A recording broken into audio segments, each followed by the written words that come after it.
Our apartment had always felt like a space between lives' 2 bedrooms. One couch and a kitchen too small for 2 grown men who moved differently through the world. Arav came from noise. Sports bars, late-night laughs, stories told with half a drink raised mid-sentence. I came from quiet. I watched, I listened. And over the last 10 months, I found myself listening more closely to him than I meant to. He wasn't the kind of man who noticed the way his presence filled a room. His voice carried, his laughter lingered, and his towel always ended up on the bathroom floor. Yet somehow, none of it annoyed me. If anything, I found it comforting. In the way that chaos sometimes is when it doesn't belong to you. Araf had never labeled himself, but he made his intentions clear in the first week of us living together. He was straight. He'd had girlfriends. He flirted easily, playfully, with a bartender or a girl on the train. I told myself I respected the boundary. I had to. What else could I do? Still, some nights I'd lie awake after hearing his footsteps retreat down the hallway, playing back conversations we'd had, jokes we'd shared, that one moment when his hand had rested too long on my shoulder during a movie. Small things, harmless things, except they weren't harmless. Not to me. It was just after 2 a.m. when I heard the soft knock. I sat up, disoriented, blinking into the darkness. The knock came again, hesitant, almost like it didn't want to wake me fully. I opened the door, and there he was, framed in the hallway light, barefoot. Eyes shadowed by something heavier than sleep. Hey, he said, voice rough. Sorry, I know it's late. I had a nightmare. I stepped aside without thinking. Do you want water or ? I don't want to sleep alone, he said. And the words fell between us like glass shattering softly. I hesitated. Not because I didn't want him there, but because I did. He must have seen something in my face, because he added, just sleep. I didn't know where else to go. Okay, I said quietly, and moved back to let him in. He climbed into the bed, facing the wall. I took the other side. The mattress dipped between us, but not enough to touch. He exhaled, long and slow, and I realized he'd been holding it in all this time. I watched the ceiling, barely breathing. His presence was warm, steady, a kind of gravity I didn't know I'd been missing until now. Silence stretched, neither of us knowing how to speak into the stillness. Do you want to talk about it? I asked. He didn't answer at first. Then, barely above a whisper, it was my dad. I turned toward him slightly, not expecting that. He used to yell a lot when I was a kid. Sometimes it comes back in dreams, you know? Stupid stuff. I haven't had one like this in years. That's not stupid. He didn't say anything more. I didn't push. Minutes passed like hours. I thought he might have fallen asleep when I felt his fingers graze mine under the covers, not gripping, not seeking, just a brush. Accidental. Maybe not. I didn't move. In that quiet, I realized I didn't know what this was. Comfort, habit, something deeper, neither of us dared name. But I knew I wouldn't sleep. He did, eventually. I heard his breathing shift, felt the tension leave his shoulders, and I lay there still, wide awake. The weight of everything unsaid, pressing into my chest like a stone. In the morning, things would be normal again. He'd make eggs and coffee, leave his dishes in the sink, ask if I caught the game last night, and I'd play along, same as always. But this moment, this night we would carry it, even if we never spoke of it again. I turned on my side, watching his back rise and fall, and whispered words I knew he wouldn't hear. I'm here. And for the first time in months, I meant it in a way that terrified me. The morning after felt both surreal and heartbreakingly ordinary. Sunlight filtered in through the half-closed blinds, casting pale lines across the sheets where Arav had slept. By the time I woke, he was already gone, his side of the bed cold and unwrinkled, as if the night had never happened. Only the faint scent of his cologne lingered, something woodsy and faintly sweet, like pine wrapped in smoke. Asterisk in the kitchen, he stood barefoot, leaning against the counter with a cup of coffee in hand. He glanced up as I entered, flashing that familiar grin that always felt a little too easy. Asterisk, morning. Hope I didn't crowd you last night, he said casually, as though he'd crashed on a couch, not curled beside me in the dark.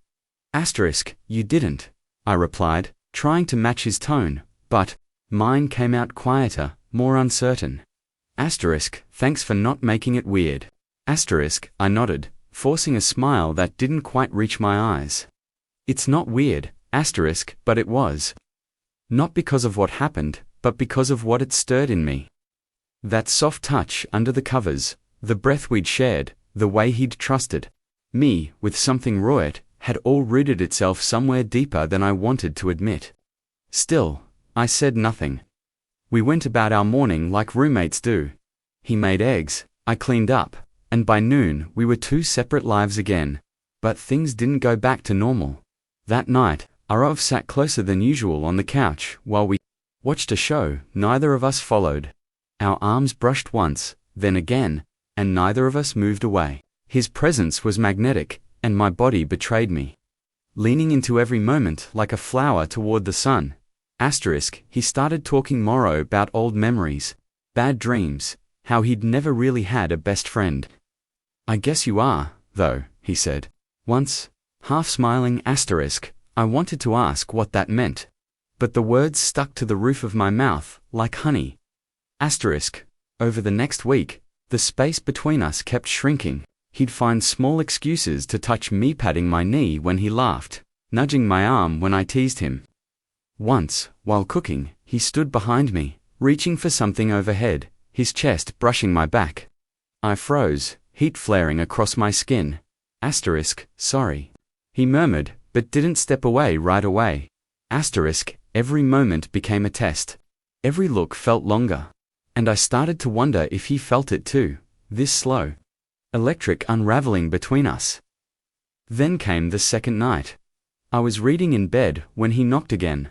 Softer this time, almost uncertain. Asterisk, I opened the door. Another nightmare. Asterisk, he shook his head. No, just, couldn't sleep. Asterisk, I hesitated. This wasn't the same as before. There was no excuse, now, only a quiet invitation, wrapped in vulnerability. Still, I stepped aside. He climbed in, facing me this time. The room felt smaller. He said nothing, but his eyes searched mine like he was trying to translate something he couldn't say aloud. Asterisk, I haven't been able to stop thinking about the other night, he whispered. It felt safe. Asterisk, yeah, I replied, barely breathing. It did. Asterisk, we lay there, facing each other. His hand found mine under the covers, again this time intentional, lingering. Our fingers intertwined slowly, cautiously, like a secret we were both still afraid to name. Asterisk, my heart pounded. I wanted to lean in, to close the inch between us. But I didn't. Asterisk, instead, he whispered, do you ever think about what it means this? I searched his face, unsure if he wanted an answer, or just to hear the silence filled. Sometimes, I said. Asterisk, he nodded slowly, like that was enough. Like he didn't know either. Asterisk, nothing more happened. No kiss, no declarations, just two hands, tangled beneath the weight of possibility. Asterisk, I barely slept.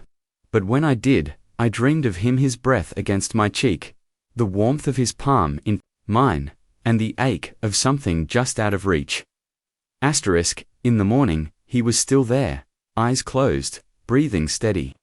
For a brief second, I let myself imagine this as something real. Something we could wake up to. Asterisk, but I knew better, and yet, I didn't want to let go, not yet, asterisk. The days that followed blurred into a rhythm that felt both dangerous and addictive. Arav began spending more nights in my room than his own. Sometimes he offered reasons, noise outside his window, insomnia, the comfort of company. Other times, he offered none at all. He would simply appear, and I would move aside. Asterisk, and each time, the space between us diminished. There were nights when he would talk, low and unguarded, like he trusted me with a version of himself no one else saw. He'd tell me about his mother's silences, about being 17 and feeling like he never quite fit the mold people expected him to. I listened, not just to the words, but to what was left unspoken, what trembled beneath the surface. He never touched me in daylight. That line, invisible but unwavering, held firm. In the mornings, he slipped back into the easy charm of the men I first met. Loud jokes, brief nods, a wink if he caught me watching him too long. But at night, everything changed. His eyes softened, his walls lowered, and sometimes, in the quietest moments, I thought I saw him hesitate, hovering at the edge of something he didn't have the language for. I began to crave those moments more than I should have. The brief, breathless seconds when his fingers would graze mine under the covers. When he'd whisper things like, "It's easier to sleep next to you," or "I don't know why this feels right, but it does." But craving isn't the same as having, and comfort isn't the same as love. It all began to unravel one Friday evening. We had just come back from a movie, one of those forgettable action thrillers he liked. His laughter still echoed in my ears as we stepped into the apartment, him tossing his keys onto the counter like always. I watched him, the way his shirt clung to his back, the curve of his smile. Want a drink? He asked. Sure. He poured us each a whiskey, stronger than usual, and we ended up on the couch, closer than ever. His knee pressed against mine, his arm draped along the back behind me. The air felt heavy with something neither of us dared name. Then his phone buzzed. He glanced at it and his expression shifted just slightly, but enough. He turned the screen over without replying. Everything okay? I asked. Yeah. Just. Maya, he said, brushing it off. We used to date. She's in town. Something in me twisted. You gonna see her? He shrugged. She wants to catch up. We haven't talked in months. Figured it might be good. I forced a nod, trying to act unaffected. Yeah, of course. But a silence bloomed between us, tense and unspoken. I couldn't ask him not to go. I had no right. We weren't together. We weren't even anything. Still, that night, he didn't come to my room. The bed felt too wide without him. The silence too loud. I stared at the ceiling for hours, retracing every moment, wondering if I had misunderstood everything. If I had built something out of borrowed warmth. If all those nights were nothing more than refuge for him and quiet yearning for me. The next morning, I found him in the kitchen again. He looked tired, distant. She's in town for a few days, he said, not looking at me. We're going out tonight. I nodded, swallowing the words I wanted to say. Words like, why didn't you stay? Or was I just a stand-in for something you were missing? Instead, I said, hope it goes well. And he smiled, but it didn't reach his eyes. He left early that evening, dressed in cologne and confidence, and I was left behind with echoes of a closeness that no longer felt real. Hours passed. I didn't move. I sat on the edge of my bed, waiting for anything to prove I hadn't imagined it all. But nothing came. It was close to midnight when I heard the door open. His footsteps were soft, unsure. Then a knock at my door. I opened it, unsure what I wanted more, an apology or the truth. He stood there, looking wrecked. Can I come in? My chest ached. Why? His eyes flicked away, because with her, I felt nothing. And I didn't know what that meant until I realized I'd rather be here, with you. I said nothing. He stepped inside, slow and unsure. Like someone walking into a room they used to belong in, but weren't certain still did. I'm scared. He admitted. So am I. He didn't reach for my hand. He didn't lie beside me. He just sat on the edge of the bed, our shoulders nearly touching. And let the silence speak for us. It didn't answer anything. But it asked the right question. Asterisk, the morning light crept into the room like a quiet truth, casting soft shadows across Arif's face as he lay beside Meath, this time not in silence. Not as an escape from a nightmare, but as someone who had chosen to be there. His fingers brushed mine, tentative but deliberate, and for the first time, there was no need to pretend we were just friends in the dark. Asterisk, we didn't speak for a long while. The stillness held its own language, tender and uncertain. When he finally turned toward me, his voice cracked the silence like a whisper in a church. Asterisk, I don't know what this makes me. Asterisk, I looked at him, not the smile he wore for others, not the charm that filled rooms, but the man beneath all that. You don't have to name it. Asterisk, he nodded slowly, as though the absence of definition made it easier to breathe, but his eyes were still searching, as if unsure whether he'd crossed into something dangerous or something sacred. Asterisk, I'm not like you, he said after a while. Asterisk, I know, I replied, voice calm, though my chest was tightening. I never asked you to be. Asterisk, he exhaled, the sound heavy with years of restraint. But I wanted to be close to you. I still do. And it's not just about comfort anymore. It hasn't been for a while. Asterisk, the admission landed between us like a fragile gift. And even though it wasn't love, not yet, maybe never, it was honesty, and that felt more valuable than anything else. Asterisk, in the days that followed, something subtle shifted. We stopped pretending.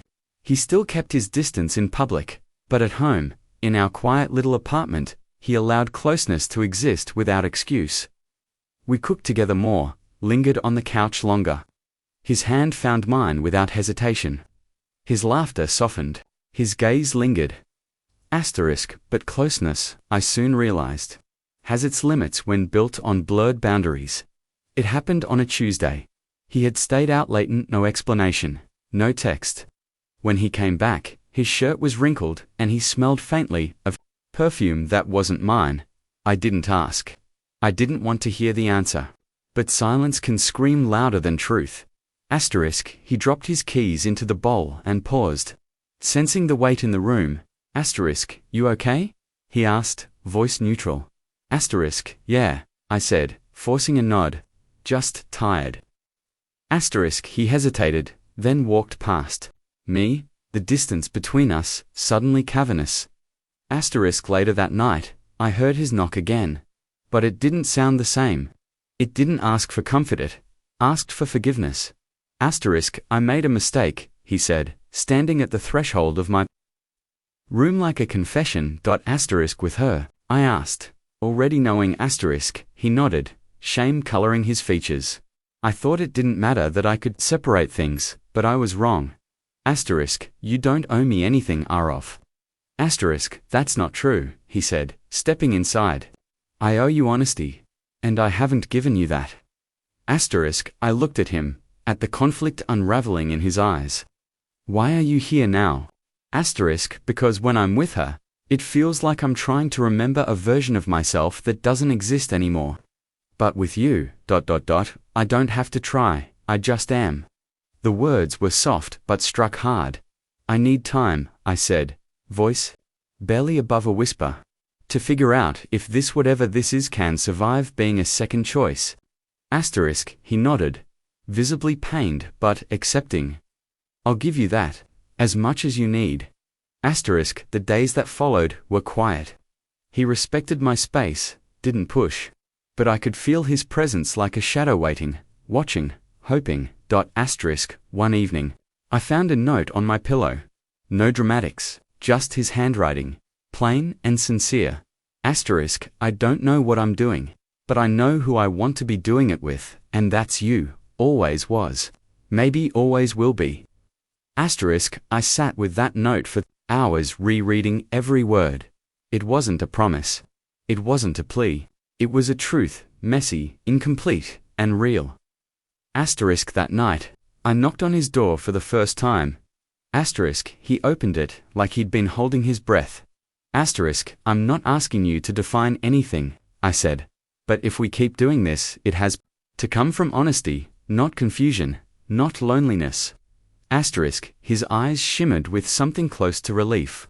Then let's start there, and we did. No more pretending. No more late-night justifications. We sat side by side, two people caught in the in-between of friendship, and something more. Of fear, and something like love. Asterisk, it wasn't perfect. It wasn't even certain. But it was real, and sometimes, that's enough to begin again. Asterisk,